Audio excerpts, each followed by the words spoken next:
Je vais donner maintenant la parole à Marou, qui lui représente une agence nationale, mais qui travaille beaucoup sur les questions de financement. Je vous laisse la parole. Merci beaucoup Christelle et merci pour cette invitation ici. Moi je viens du secteur privé. J'ai passé le début de ma carrière à accompagner des grandes entreprises privées, à investir et à faire de l'argent. Et ce que je pense maintenant l'essentiel de mon temps à faire depuis un peu plus de 2 ans, c'est de passer du côté du public et d'aider le public, le secteur public, donc que ce soit les États ou les municipalités, à justement aller à la rencontre de ce secteur privé, surtout quand il s'agit de financement. Tout à l'heure, Monsieur le ministre Léonard d'Indonésie l'a dit, pour les pays en voie de développement, le besoin de financement est entre 2 et 3 trillions de dollars par an d'ici à 2030. Et on est tous conscients que seulement les budgets des États et les fonds publics ne vont pas suffire à combler ce gap. Donc il est nécessaire que les acteurs publics puissent se marier avec les acteurs privés lorsqu'il s'agit de trouver des financements pour réaliser les ODD.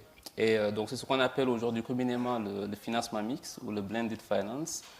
Et si vous le permettez, je vais, à travers l'exemple du Fonds souverain du Sénégal, vous donner quelques exemples très très concrets de réussite, de comment le public a réussi à attirer énormément d'argent privé pour financer les ODD. Donc le Fonds souverain du Sénégal, il a été créé par loi en 2012, mais ses activités ont réellement commencé au courant de l'année 2013, donc c'est très récent. Et j'aimerais souligner aussi qu'à l'époque, donc il n'y avait pas toutes les découvertes récentes de pétrole et de gaz. Donc on avait vraiment bâti ce fonds sur le modèle de Temasek au Singapour, par exemple, à Singapour. Avec l'objectif très très clair de résoudre l'équation qui est de dire comment avec un minimum de fonds publics, on peut faire un effet de levier et attirer du financement privé. Et aujourd'hui, donc à fin 2017, pour le Fonds 6, au bout de 2-3 ans d'exercice, il y avait un commitment total de 50 millions d'euros d'investis. Et pour ces 50 millions d'euros, on a financé une enveloppe totale de 600 millions d'euros. Donc c'est un effet de levier de 1 pour 12. Ça veut dire que pour 1 euro ou 1 dollar que le Fonds 6, le Fonds souverain du Sénégal, a mis dans des projets, ils ont réussi à attirer 12 euros de financement privé. Donc, et ça, c'est énorme et je pense que c'est un très bon levier, ou en tout cas un très bon chemin pour trouver du financement, comme on le dit ici, donc de nouvelles ressources pour une transformation importante. Permettez-moi de vous citer quelques exemples de projets concrets où cet effet levier-là s'est appliqué. Un des premiers projets du Fonds souverain, c'était une infrastructure médicale. Donc ça s'appelle Polymed, c'est dans le département de Mbour, c'est à 70 km de Dakar. Donc ce qu'on a fait, à l'intérieur de l'hôpital public, on a réussi à trouver un modèle de partenariat qui a permis d'installer une unité de radiologie. Donc c'est pour faire des X-rays, de la mammographie par exemple, et des scanners, etc. Et donc sur ce projet, Francis a mis 400 000 euros, d'accord, pour un total du projet de 1,2 million d'euros. Et l'impact de ce projet-là, c'est qu'avant, les gens devaient quitter la campagne, l'intérieur du pays, pour venir jusqu'à Dakar pour faire un scanner, par exemple, et que maintenant, ils n'ont plus à faire tout ce déplacement-là. Ils peuvent s'arrêter déjà à Hambourg pour faire ce type d'examen. Je vous laisse imaginer l'impact que ça peut avoir d'un point de vue sur la santé, sur les évacuations sanitaires et sur la qualité de vie des populations. Un autre projet qui est très très important, c'est le projet de Synergie. C'est un des premiers projets solaires du Fonds 6. Donc Synergie, c'est une centrale solaire de 30 MW qu'on a installée à Méré, donc toujours à l'intérieur du pays. Et où là, on a beaucoup également travaillé avec la municipalité. Et on a structuré ce projet de telle sorte que d'ailleurs la municipalité ait des parts dans l'actionnariat de la société qui gère ce projet. Donc également pour ce projet, Fonds 6 a mis à peu près 1,1 million d'euros pour une enveloppe totale du projet qui est de 41 millions d'euros. D'accord ?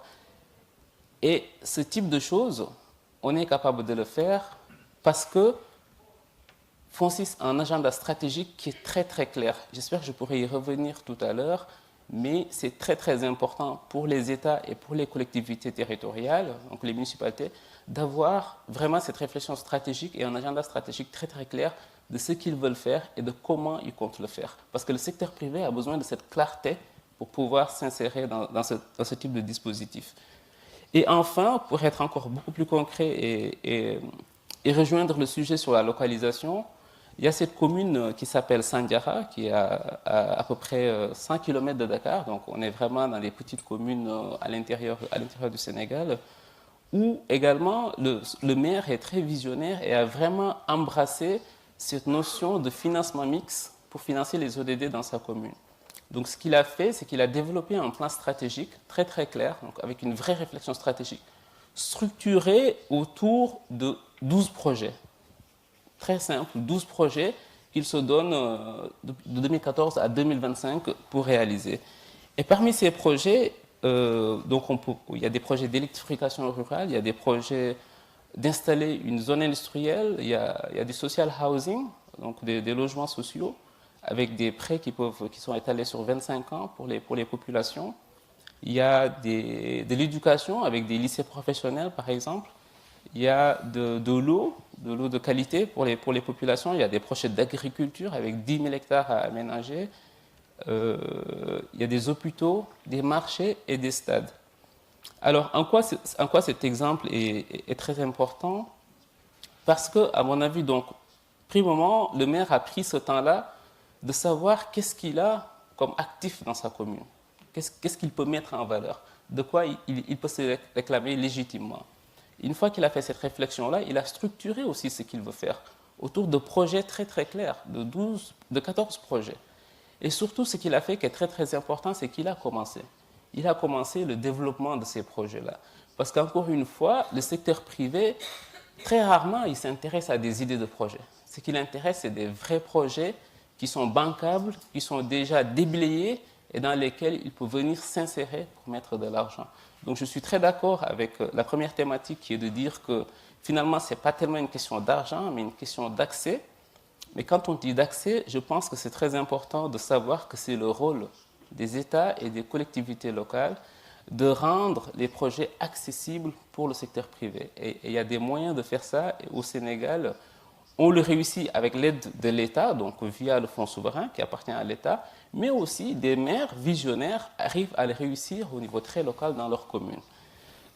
Pour résumer un peu cette intervention, j'ai essayé de synthétiser, en tout cas, à mon sens, 5 ingrédients pour les municipalités pour réussir à mobiliser du financement mixte pour financer les ODD dans leur commune.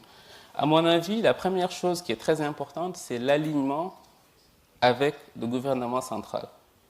On a vu dans beaucoup d'exemples, y compris chez nous à Dakar, où à un moment on a voulu émettre des bons pour la ville de Dakar et ça s'est bloqué au dernier moment.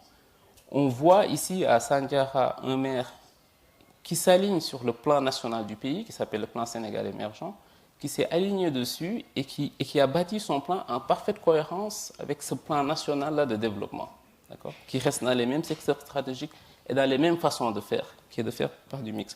Donc, à mon avis, l'alignement avec le gouvernement central et surtout la clarté est fondamentale. Et je pense que des institutions comme les Nations Unies ont un rôle, ou en tout cas peuvent jouer un rôle dans ça. Par exemple, en Afrique du Sud, il y a ce qu'ils appellent le Municipal Finance Management Act, qui définit très clairement, en termes de financement, ce qui peut être fait au niveau local et ce qui ne peut pas être fait. Donc ça permet aux municipalités de savoir quelle est leur marge de manœuvre finalement pour aller chercher du financement privé. Donc l'alignement, pour moi, c'est très important. La deuxième chose, c'est d'avoir ce que j'appelle un actionable strategic plan. C'est un plan stratégique actionnable, et orienté projet. Et donc, le plan stratégique, ce n'est pas seulement des projets, mais c'est vraiment une réflexion stratégique qui s'assit sur quels sont les actifs de ma commune, qu'est-ce que je peux mettre en valeur. Aussi, de se mettre dans l'état d'esprit qu'un track record sérieux est nécessaire si je veux aller chercher du privé que ce soit pour trouver de la dette, pour émettre des bons ou généralement pour trouver des financements. Donc vraiment de se mettre dans cet état d'esprit de dire, voilà, je veux aller vers du financement mixte. Et pour aller vers du financement mixte, eh bien, il y a un certain chemin à prendre. Et traduire ce chemin-là à travers un plan stratégique, comme l'a fait la commune de Sandiara au Sénégal. Donc ça, c'est le deuxième élément. Le troisième ingrédient pour moi aussi, c'est d'avoir cette capacité à initier les projets. Quand je le répète, je l'avais dit tantôt, il y a une forte différence entre une idée de projet et un projet. Et la différence entre les deux, c'est ce courage-là que doivent avoir les États et les municipalités pour engager ou en tout cas enclencher le développement de ces projets-là. Donc de pouvoir débroussailler, de pouvoir commencer à cadrer un projet, de dire c'est quoi les impacts à peu près, de mesurer la taille du projet, de mesurer les externalités sur la commune. Le quatrième ingrédient, à mon sens, c'est aussi, en lien avec la réflexion stratégique, je pense qu'aujourd'hui, ici, on est d'accord que l'argent public ne suffira pas pour financer les ODD et qu'il faut aller chercher du financement privé. Je pense que les communes, de nos jours, et ça c'est d'autant plus vrai dans nos pays qui sont très pauvres, où les moyens sont très limités, dans leur réflexion, pour le financement, ils doivent, je pense maintenant, systématiquement se poser la question de savoir comment je fais pour mettre du financement mixte dans ces projets.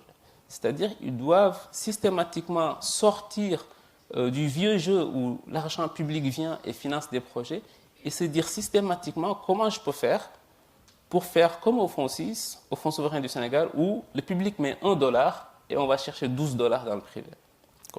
Ça doit être vraiment leur fer de lance maintenant. Et il y a des solutions. Et il y a des solutions non seulement pour des projets donc faciles, des projets commerciaux, comme si on veut faire un centre commercial par exemple, mais même pour des projets de santé, des projets d'accès à l'eau potable. Même pour ces projets-là qui ont de fortes composantes sociales, on peut trouver du financement mixte. Il y a des solutions pour ça. Et enfin, si vous me permettez de terminer sur le cinquième point, c'est à mon avis la capacité aussi des États et des communes à mettre en place quand même les ressources humaines. Le cinquième point, je pense que c'est fondamental pour les municipalités d'avoir les ressources humaines capables de mettre en œuvre aussi ce type de financement. Donc, ça va, à mon avis, c'est donc avoir les gens dans leurs équipes qui sont capables de penser financement mixte, qui sont capables de structurer des projets, qui sont capables de mener cette réflexion stratégique et qui sont capables, enfin, d'aller chercher ces financements privés. Voilà, Christelle, en quelques mots, ce que je souhaitais contribuer sur le financement des ODD. Merci.